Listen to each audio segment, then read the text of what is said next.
अस्सलाम वालेकुम। मेरा नाम है मोहम्मद नदीम सजाद और आप देख रहे हैं मेरा यूट्यूब चैनल और Facebook page computer with Nadeem.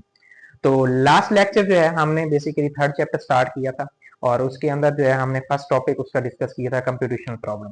तो आज आते हैं उसके नेक्स्ट जो है बेसिकली टॉपिक की तरफ और व्हाइट बोर्ड की तरफ देखते हैं। तो हमारे पास टॉपिक बेसिकली तो है जनरेट एंड टेस्टिंग एल्गोरिथम। लेकिन फर्स्ट ऑफ ऑल वही चीज के हम जो है एल्गोरिथम फॉर प्रॉब्लम सॉल्विंग पहले उसको थोड़ा सा एक दोबारा से उसका एक इंट्रो ले लेते हैं, क्योंकि हमने जो है पूरे इस चैप्टर के अंदर स्पेशली जो है एल्गोरिथम को ही लेके चलना है। एल्गोरिथम के जरिए हम प्रॉब्लम सॉल्विंग किस तरह से करते हैं, ठीक है। और उसके अंदर हम जो है डिफरेंट एल्गोरिथम के बारे में पढ़ेंगे। जिस तरह है हमारे पास ग्रीडी टाइप का होगा एल्गोरिथम, उसके बाद डायनामिक टाइप का होगा,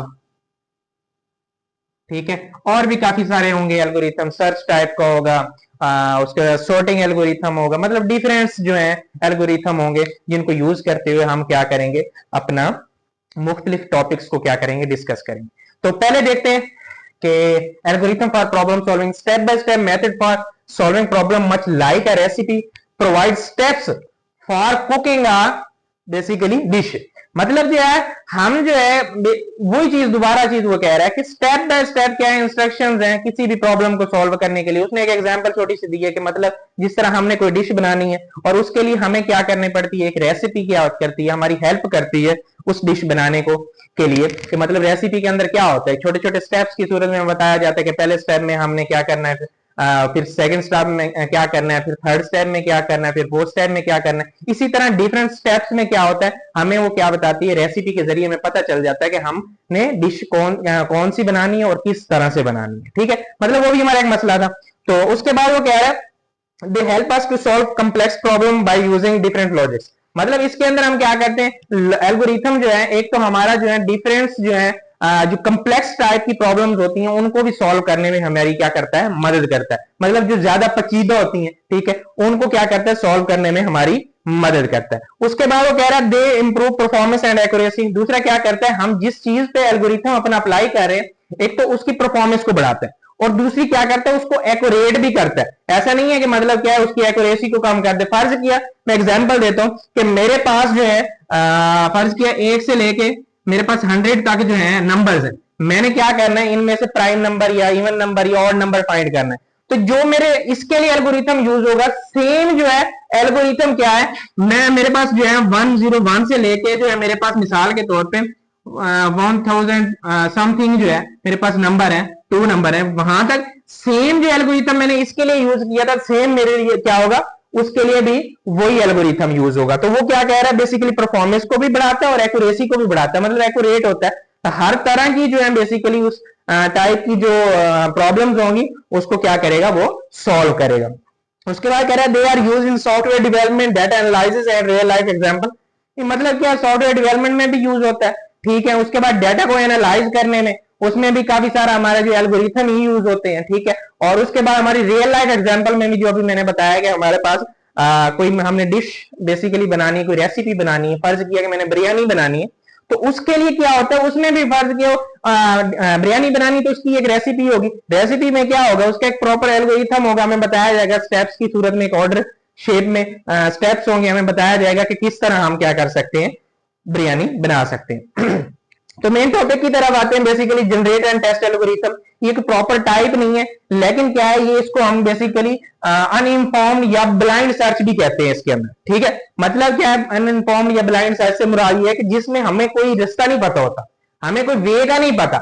जस्ट हमारे पास जो फर्ज किया हमारे पास कोई भी मसला आया है तो हमारे पास उसके लिए जितने भी सोल्यूशन है हम उनको पकड़ के बारी बारी क्या करते हैं, उनको ट्राई करते हैं। तो जो सोल्यूशन क्या होगा बेसिकली हमारा उसके लिए बेहतर हो जाएगा, वो हम क्या कर लेंगे, मतलब जिससे हमारा मसला हल हो जाएगा उसको रख लेंगे, बाकी सबको इग्नोर कर देंगे। तो बेसिकली अनइनफॉर्म्ड या ब्लाइंड सर्च से मुराद यही है। मैं एग्जांपल देता हूं अनइनफॉर्म से मुराद, फर्ज किया कि मैंने जो है क्लासरूम में हूँ, क्लासरूम के अंदर जो है बेसिकली लाइट चली गई, ठीक है। तो लाइट चली जाने के बाद क्या है, मैं कोशिश करूंगा, बिल्कुल अंधेरा हो गया, मुझे कुछ कुछ भी नजर नहीं आ रहा, अंधेरा बिल्कुल जो है पूरे कमरे में है। तो मैं क्या करूंगा, मुझे एक आइडिया होगा कि इस साइड पे जो है ना डोर था, तो इस साइड पे अगर मैं जाऊं तो क्या होगा, मुझे डोर नजर आ जाएगा। फर्ज किया मैं गलत साइड पे चला जाता हूं तो फिर मैं कोशिश करूंगा नहीं इस साइड पे नहीं तो दूसरी साइड पे। तो मतलब क्या था, ये बेसिकली अनइन्फॉर्म, मुझे पता नहीं है किसी चीज का, पता नहीं है, मैं खुद से जो एक आइडिया लगा रहा हूं कि ये भी इसका आंसर हो सकता है, ये भी इसका आंसर हो सकता है। तो बेसिकली अनइन्फॉर्म या ब्लाइंड सर्च के अंदर यही चीज करते हैं। जो हमारा जनरेट एंड टेस्ट एल्गोरिथम है ये क्या करता है, इसके अंदर हमें कोई किसी चीज का पता नहीं होता एग्जैक्ट, उसके सोल्यूशन का नहीं पता होता। हमारे पास काफी सारे सोल्यूशन होते हैं और उनको हम बारी बारी चेक करते हैं, और जो सोल्यूशन हमारा बेस्ट होता है उसको हम क्या करते हैं, जिससे हमारी प्रॉब्लम जल्दी और जो है अच्छी तरीके से, एक्यूरेट तरीके से हमारी सॉल्व हो जाती है, उसको हम रख लेते हैं और बाकी को हम जो है बेसिकली छोड़ देते हैं। तो उसके बाद हमारे पास जो है बेसिकली इसके कुछ स्टेप्स है जिसके जरिए हम क्या करते हैं, कोई भी प्रॉब्लम को सॉल्व कर सकते हैं। तो फर्स्ट स्टेप के अंदर क्या कह रहा है, वो कह रहा है जनरेट पॉसिबल सोल्यूशन। मतलब कोई भी हमारे लाइफ में कोई भी मसला है, ठीक है, तो हम क्या करेंगे, उसके लिए पॉसिबल सोल्यूशन जितने भी हमें जो भी मिलेंगे, ठीक है, वो हम क्या कर लेंगे, 4, 5, 10 जितने भी हैं वो इकट्ठे कर लेंगे। और इकट्ठे करने के बाद हमने सेकंड स्टेप में क्या करना है, हमने टेस्ट ईच सोल्यूशन, हर एक जो भी हमने जितने 10 है या 15 है उन सोल्यूशन को एक एक को करके हमने क्या करना है, टेस्ट करना है। और टेस्ट करने के बाद हमने क्या करना है, थर्ड में ये है stop process if correct solution is found. अगर कोई ऐसा सोल्यूशन है जिससे हमारा वो मसला सॉल्व हो जाता है, मतलब हमने कंडीशन लगाई है, देखो उसने कहा कि if correct solution is found, मतलब अगर जो है हमें कोई एक करेक्ट सोल्यूशन मिल जाता है जिससे हमारा मसला क्या हो जाता है, हल हो जाता है, तो हमने क्या करना है, बेसिकली स्टॉप कर देना प्रोसेस को। लेकिन अगर नहीं होता, एल्स पार्ट में क्या कह रहा है, वो रिपीट, मतलब दोबारा क्या करो, जितने बाकी हमारे पास सोल्यूशन पड़े हैं उनको दोबारा क्या करते रहो, चेक करते रहो, ठीक है। तो इसमें हम डायग्राम के जरिए इसको बेसिकली समझने की कोशिश करते हैं कि किस तरह काम करेंगे। पहले कह रहा है जनरेटर, मतलब इसके अंदर क्या करेंगे, हम पॉसिबल सॉल्यूशंस जितने भी होंगे हमारे पास, फर्ज किया कि मैं कहता हूं मेरे पास 10 सॉल्यूशन, मैं 10 सॉल्यूशन मेरे पास पॉसिबल सॉल्यूशन है कि मतलब ये हो सकता है, इससे हम क्या कर सकते हैं, अपना जो भी मसला है, उस प्रॉब्लम है उसको सॉल्व कर सकते हैं, ठीक है। तो मैं क्या करूंगा बेसिकली इसके अंदर 10 प्रॉब्लम, 10 जो मेरे पास सॉल्यूशन है उनको बारी बारी क्या करूंगा, टेस्टर में से गुजारूंगा। और टेस्टर क्या करता है, बेसिकली उसको चेक करेगा। अगर टेस्टर में से हमारा कोई एक सॉल्यूशन भी है, फर्ज किया कि नंबर 5 पे जो सॉल्यूशन है वो क्या कर रहा है, मेरे बेसिकली टेस्टर में से जब मैंने उसको गुजारा तो मेरे प्रॉब्लम को क्या कर रहा है, वो सॉल्व कर रहा है। जब अगर उसने सॉल्व कर दिया तो क्या करें, हम बेसिकली नीचे की तरफ आ जाएंगे, इस तरह करेक्ट सॉल्यूशन की तरफ, और हम क्या कर देंगे, अपना जो भी हम प्रोसेस कर रहे थे उसको क्या कर देंगे, स्टॉप कर देंगे। अगर फर्ज किया कि नहीं होता, मुझे कोई भी ऐसा सॉल्यूशन नहीं मिलता जिससे मेरा क्या होता है, हमारा जो है जो भी प्रॉब्लम थी वो सॉल्व नहीं होती, तो हम क्या करेंगे, उसको इनकरेक्ट की तरफ देखें, इस साइड पे इनकरेक्ट सॉल्यूशन की तरफ दोबारा जनरेट करेंगे, दोबारा टेस्ट करेंगे, दोबारा जनरेट करेंगे, दोबारा टेस्ट करेंगे। इस तरह क्या करेंगे, प्रोसेस चलाते रहेंगे जब तक हमें क्या करता है, करेक्ट सॉल्यूशन नहीं मिल जाता। अच्छा, इसके बाद जो है basically useful in these cases, इसकी कुछ कंडीशंस है, ये इन केसेस में बेसिकली वैलिड होता है, मतलब हमारे लिए मुफीद होता है, ये यूजफुल होता है। फर्स्ट जो है बेसिकली हमारा जो है उसका पॉइंट है, वो कह रहा है प्रॉब्लम स्पेस इज स्मॉल। जब हमारी प्रॉब्लम जो है बड़ी स्मॉल हो, छोटी सी हो, ऐसा ना हो कि फर्ज किया कि मेरे पास कोई नंबर है और इनफिनाइट है, ठीक है, मैंने उनमें से प्राइम नंबर फाइंड करना, फर्ज किया मैं कहता हूं कि मेरे पास 1 से लेके 1, 2 इस तरह जो है इनफिनाइट है, कोई उसकी हद नहीं है, ठीक है, मैं कहता हूं इसमें से प्राइम नंबर ढूंढ के दो, तो ये तो बड़ा मुश्किल हो जाएगा। वो कैसे ढूंढेगा, क्योंकि उसके पास कोई लिमिट ही नहीं है। तो वो यही चीज कह रहा है कि प्रॉब्लम स्पेस इज स्मॉल। जब हमारे पास प्रॉब्लम स्पेस जो हमारी मसला है वो उसकी स्पेस जो है, उसकी जगह जो है थोड़ी हो, तो तब क्या आता है, ये वैलिड होता है। उसके बाद वो कह रहा है सेकंड में नो क्लियर वे। जब हमें कोई क्लियर जो है वे ना पता हो, मतलब हमें जो भी सोल्यूशन मौके पे मिले हम उसको लें और चेक करें, अगर हो जाए तो ठीक है, नहीं तो दूसरा पकड़ लें, ठीक है। मतलब इसका कोई, जब हमारे पास कोई प्रॉपर रास्ता ना हो, कोई प्रॉपर सोल्यूशन ना हो, हमें जो भी सोल्यूशन मिले हम उसको सॉल्व करने के लिए क्या करें, उसको अप्लाई करें, तो बेसिकली ये तब वैलिड होता है। उसके बाद थर्ड नंबर पर है क्या, हेरिस्टिक और रूल्स है, ठीक है, हेरिस्टिक और रूल्स।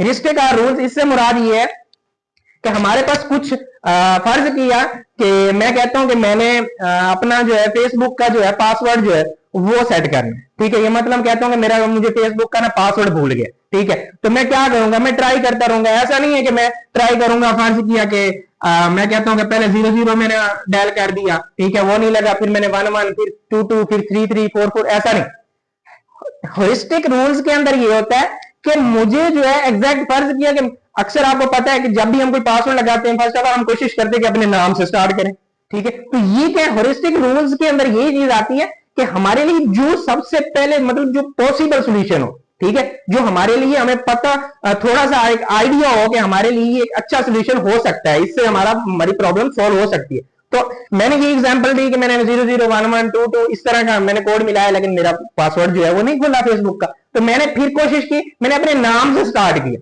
ये बेसिकली क्या आता है, ह्यूरिस्टिक और रूल्स में आता है कि हमारे पास मैंने जो क्योंकि आपको पता है कि जब भी हम कोई पासवर्ड लगाते हैं तो कोशिश करते हैं हम अपने नाम से लगाएं। तो ये रूल्स में आता है कि हम जो है जो भी अपने प्रॉब्लम को सॉल्व करने के लिए सोल्यूशन ढूंढ रहे हैं उसके लिए रूल्स अप्लाई करें। रूल्स एंड रेगुलेशंस जो है ये वाली रूल्स हमें अप्लाई करने चाहिए कि हम, जैसा कि मैंने कहा कि मुझे अपने नाम से मैंने स्टार्ट किया कि मेरे नाम का पासवर्ड हो सकता है। तो ये बेसिकली हमारा आज का टॉपिक था, ठीक है, जनरेट एंड टेस्टिंग एल्गोरिथम, जिसको हमने डिस्कस किया। और इंशाल्लाह नेक्स्ट लेक्चर में हम नेक्स्ट टॉपिक की तरफ बढ़ेंगे। अगर लेक्चर अच्छा लगा हो तो सब्सक्राइब कीजिएगा, लाइक कीजिएगा और पेज को फॉलो कीजिएगा। अल्लाह हाफिज।